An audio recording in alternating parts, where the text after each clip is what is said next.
everyone, it's Alexis Bonavita-Cola. Today I want to introduce you to a concept which I teach a lot about in my class, and it's called cropping. I actually have a lesson that's called Cropping is Your Friend.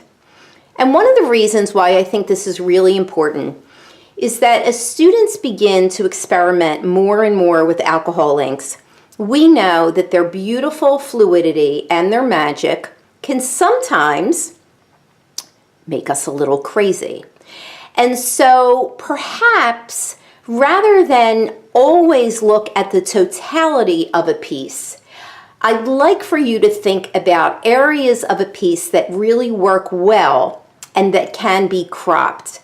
Most of our programs in our iPhones or on our computers or on our iPads have the ability to crop.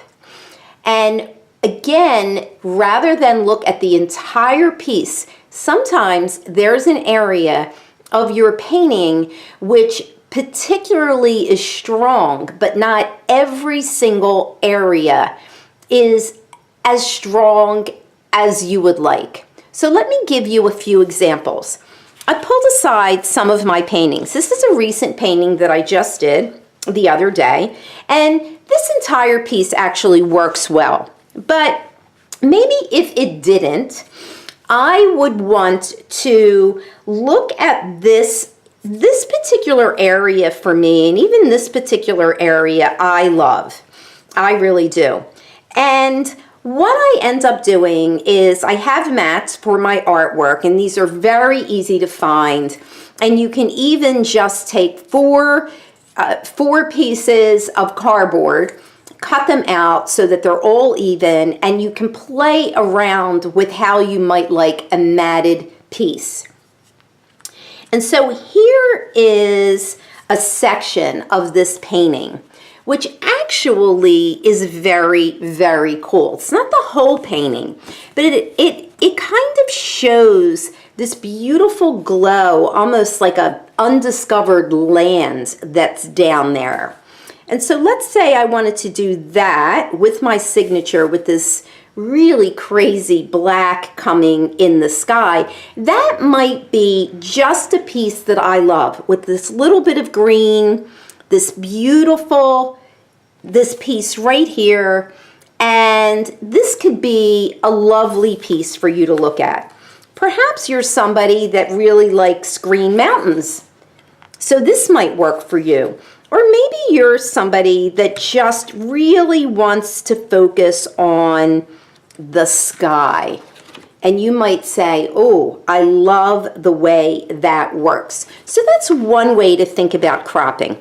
Here is another piece that I called The Galaxy Awaits.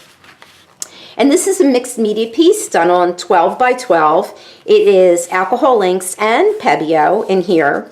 And again, this piece happens to work really well, but as a total piece. But let's say you just particularly loved this bottom right area. Look at that. That could be a piece that you could create. Or maybe you like this right here. And there you have this gorgeous piece with the gold and the blue. You don't need the entire piece, but perhaps this speaks to you, or that way speaks to you, or even that way speaks to you. So I want you to think a little bit outside of the box here. And as an artist, again, you don't have to like every single part of your paintings, but you might like one particular part of your painting. Here's another one done on 12 by 12. This is all alcohol inks, and it's metallic. And so, again, this piece happens to work well in its totality. But look at this right here. I'm going to take this 4 by 6 mat, and I'm going to place it over there.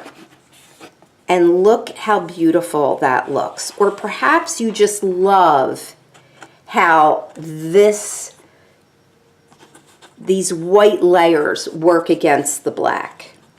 And then all you need to do on your phone or on your iPad, your desktop, whatever you use, you can just crop that out. Here's another section, which is absolutely beautiful. And don't ever not think about turning your piece upside down.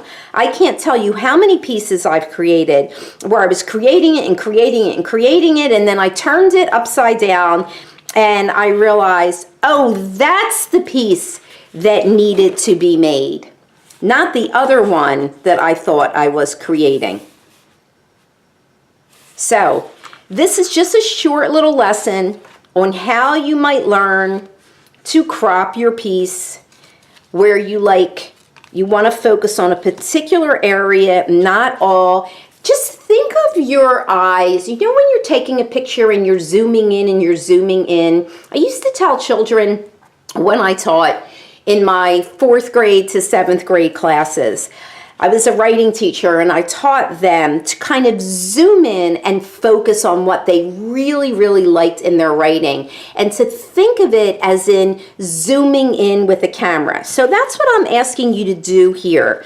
You don't have to love every piece about your art, and there may be something that you really, really love. So instead of throwing it out or getting frustrated or having that perfection gremlin kind of take up space in your brain, start to look at your pieces in a very, very positive way and look at what you can really focus on in your pieces if there's an area that is worth focusing on. So there you have it. Hope you enjoyed that little lesson. Think out of the box, and cropping is your friend.